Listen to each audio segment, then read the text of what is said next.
Lightning Lane is one of the most controversial changes that has ever come to Disney parks. FastPass used to be free, and now Disney's charging for it. Everyone has suspected that Disney might not be the most trustworthy source on wait times for their parks, but now it seems that people on the ground are confirming that wait times are overinflated right about the same time that Disney's Lightning Lane reaches record prices. Let's talk about that on That Park Place.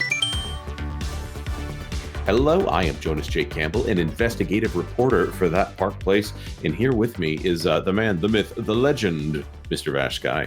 Well, thank you so much for that amazing introduction right there.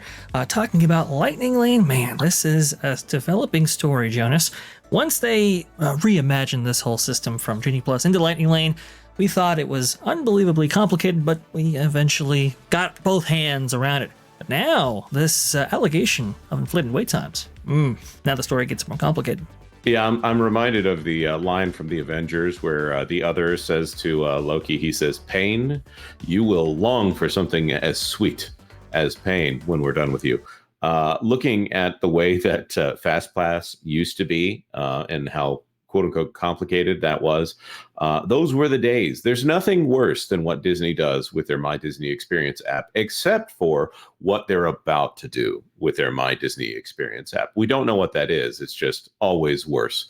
So let's go to this story. We actually have multiple stories out of That Park Place that we're going to talk about. This one by Marvin Montanaro. Disney caught inflating Walt Disney World wait times up to 300% to sell Lightning Lane. Great piece of work from Marvin Montanaro here, talking a little bit about the history of FastPass. FastPass used to be included in every Disney ticket, whether you were a resort guest, an annual pass holder, or someone who got in free because they are friends of a cast member. FastPasses were just a part of everyone's Disney day. This was something Disney always had over its chief rival, Universal Studios, who sold its Express Pass system at an upcharge. It seems like Universal, just by staying the same and slightly improving, might have passed them up here. By the way, I've been all of these things here: annual pass holder, resort guest, getting in free because I had a friend who worked there. Man, that's a lot of ways to visit the park. Anyways, this report, and you need to go look at the whole report here, references a tweet from Joshua Harris, and also Joshua was interviewed for this. By the way, if you're not aware of it, Joshua runs the Epcot Legacy handle on Twitter and has an excellent websites, I should say, that are dedicated to the preservation of parks media. And you need to go check those out. They're great. There's also some merchandise that he has on there. And it's not that cheesy merchandise that they just slap a logo on. Joshua does a great job with everything he does. Anyways, that notwithstanding, from Joshua Harris, did a quick visit to all Walt Disney World parks yesterday. And here are a few examples of inflated wait times thanks to upselling Lightning Lane. This is posted on the left, actual on the right. Flight of Passage, that's the Avatar ride over at Disney's Animal Kingdom, 50 minutes posted, 25-minute wait time. Expedition Everest, also at Animal Kingdom, 25 minutes posted, 15-minute wait time in actuality. Tower of Terror, which I believe that Joshua Harris has a special affinity for that one, was posted as 40 minutes in the app and 10 in actuality. That's a walk-on right there for Tower of Terror. Pirates of the Caribbean, 25 versus 15. Haunted Mansion, 40 versus 30. And he goes on and on here with even more data. Vash, what do you think about that? I'm not terribly surprised. And this was always the risk about implementing a system like this, in that you are going to be selling what was previously free. The temptation to inflate these times. Look, Jonas, I mean, if it's just, I don't know, digital numbers on some board that could possibly elicit more sales, well, what's to stop you? What would stop you from just adding on just a couple more of those of those digits onto that digital board in order to achieve those goals? I mean, the temptation is really there. There's a perverse incentive structure in order to inflate these wait times, whether legitimately or non-legitimately. For example, you could run an attraction at a lower capacity by taking off vehicles and maybe staffing it differently in order to inflate those times. There's a number of ways that this can actually be achieved, but I mean, we're seeing it for ourselves, and we actually have evidence from across not only just Walt Disney World property, but across Disneyland as well. Yes, and I have no doubt this is happening at Disneyland as well. My question here, and the question that often comes up is this essentially fraud? Like, if you were to visit, let's say it's a gambling establishment of some kind, and you are betting on something that the gambling establishment does not control. Well, no, but in this case, they do control it. If they posted odds and what you were going to pay for each one of those things, and they control what the listed odds were, and those odds were false, I would think that that's fraud. I don't understand why Disney has set forth on a system that incentivizes cast members to move slower. I'm not saying the cast members are moving slower. I'm sure they're doing the best they can with what they've been given. But if the park does better from a monetary standpoint, if they don't move as quickly, really, that is what they've essentially done here. Is they disincentivized, otherwise saying they make more money if they do a bad job at this point on slowing down the rides, lowering capacity. They happen to be lowering guest experience at the same time. So it's not that they're getting that white glove treatment. Instead, it's not that they have reversed this and said, you know what, we are going to welcome, what's your name? Each guest, we're going to welcome you personally. We're going to announce your name as you go through. We're going to roll out the red carpet. It's still the same that it was beforehand, maybe a little bit less because the standards have lowered just a little bit. Instead, here we are. Now, this article does continue, and you should read all of it. We're going to link it down below. And Marvin does excellent work over there on that park place. But today, specifically, we want to talk about this.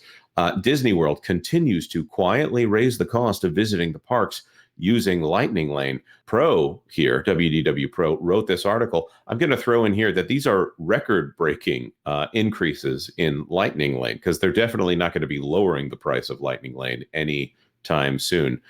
Disney World is raising prices for theme park tickets in 2025, but hidden upcharges after you move past the turnstiles are turning the Magic Kingdom into an already more expensive experience for families. Going to Walt Disney World Resort is going to cost you at least $10 more in 2025 for your base ticket. Imagine if you had several people in your party. That's something we've known about for a while. What many families don't contemplate is that Disney has found increasingly genius ways to separate you from your hard-earned dollars once you are inside the parks. It's not by creating products that people really want to buy because they're happy with buying those products. It's not that they've released another film this year that you just have to own. By the way, I finally watched Inside Out 2 a second time after leaving the theaters, and one of these methods, Lightning Lanes, just saw another increase in pricing that goes towards making Disney World, a Disney World vacation, significantly more expensive. Starting October 1st, Disney World is increasing the cost of Lightning Lane passes for their premium attractions. I see he puts that in quotes. I guess he means that ironically. For these rides, guests can pay a direct fee to Disney and receive the ability to largely skip the normal line. Unfortunately, that also means these attractions aren't always easily accessible by normal guests until they win a lottery virtual queue pass on their mobile app, which allows them to get a line skip for free. And there's a lot in here that Pro goes into that I think you should all read. But let's get to the data right here. While Rise of the Resistance, a Star Wars ride at Disney's Hollywood Studios, will keep the same extra fee to ride it. That's $25. What in the world? I didn't realize it was that much. Here I was not realizing how much I'm benefiting by not being interested in the sequel trilogy at all. That's actually pretty cheap because the last time I checked, it was $26 at Disneyland. So you guys are getting a little bit of a discount over there. And it's the exact same ride on both coasts, I do believe.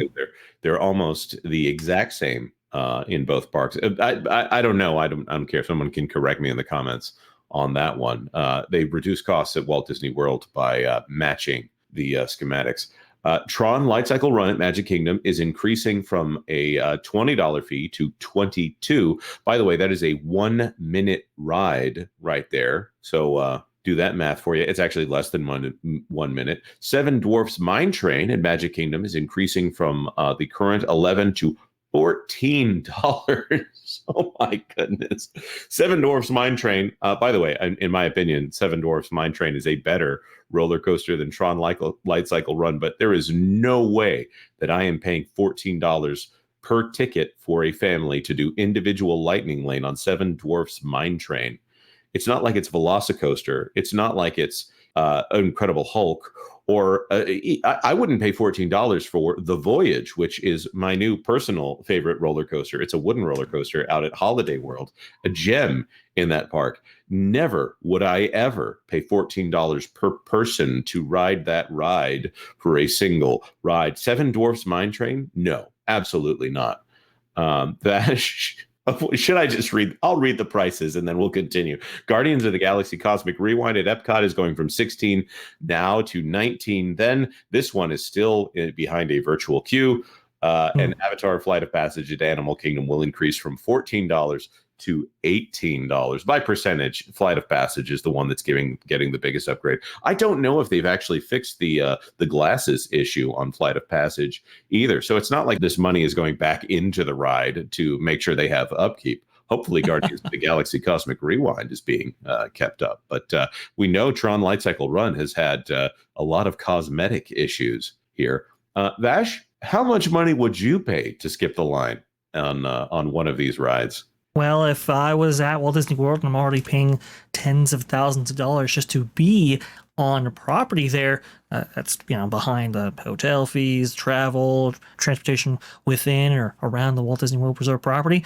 I mean, yeah, if it was something that I really wanted to ride, I guess you just had to pony up that money. If in the case of like Cosmic Rewind, for example, you can actually get a virtual queue, and perhaps the queue line for some of these attractions is legitimately higher. I could see myself paying a little bit, because that's the thing, Jonas. If you travel all the way to Walt Disney World and you don't happen to get on to your favorite ride, then why are you exactly there? So that's kind of the catch-22 that many guests find themselves in. And, well, it's a cost that Disney can just pass on over to the consumer. In fact, when it comes to wait times and the price of all these things, I don't know if you know this, Jonas, but if you look in the terms of service of the My Disney Experience app or the Disneyland app, you can actually find this little section right here. Purchase Lightning Lane Multi-Pass. Wait times are estimates generated using a variety of factors. Wait time estimates can vary significantly from the wait time that you may experience and are subject to frequent changes within each day due to a variety of factors such as attendance, guest, interest, weather, and attraction downtimes. Because we cannot guarantee the accuracy of these wait times, you should not rely on these estimates when making purchase decisions. So, in fact, Disney does understand this whole mousetrap that they've constructed to a certain degree, and they've actually included legal language within their apps in order to hopefully forego any legally dicey territory that they might find themselves in one day. That is amazingly sneaky right there. I wonder if the question that always comes up is, does this constitute fraud? Because they are selling the product and they are also they have full control over the diagnosing of the symptoms that would cause you to buy that product. You guys need to go check out the articles from Marvin Montanaro and, of course, WDW Pro on this, because there's more information there. By the way, average tickets price in 2025 is $150. Depending on the day that you go. If you go at a time that you can actually go, it will likely be more, statistically speaking. So if you have a family of, if you just got a couple, you can go for $300. If you've got a family of four, you're at $600. If you're a big family, like a family of six, you're looking at $900 per day to be in one of these parks, before you talk about even Lightning Lane Multi-Pass, which doesn't include any of the rides that we just pointed out. Those are still individual Lightning Lanes that have to be paid for by themselves. This is the moment where the people who are not familiar with Lightning Lane go, huh? Really? You also have to pay for that? Yes, you also have to pay for that. So that's a lot of money, not counting your beverages in the park, not counting your food and drink, your concessions, all of that stuff. So I hope you really enjoy that day at Disney, because oof. That being said, we want to throw this to our commenters. What do you think about this? Should Disney bring in third-party services to verify some of these wait times, or should they just go for the gambit here and charge like $150 extra per person per day for this line skipping service, and see whether or not it weeds it down? Obviously, lower people, and they just get the amount of money they think that they are due for these disintegrating theme parks. Let us know your thoughts in the comment section down below. Like this video if you like this video, and consider subscribing to That Park Place for all the news that should be fun. Thanks for watching That Park Plays News. For more information, consider checking out www.thatparkplace.com. And don't forget to subscribe, share, like, and send this out on your favorite social media account.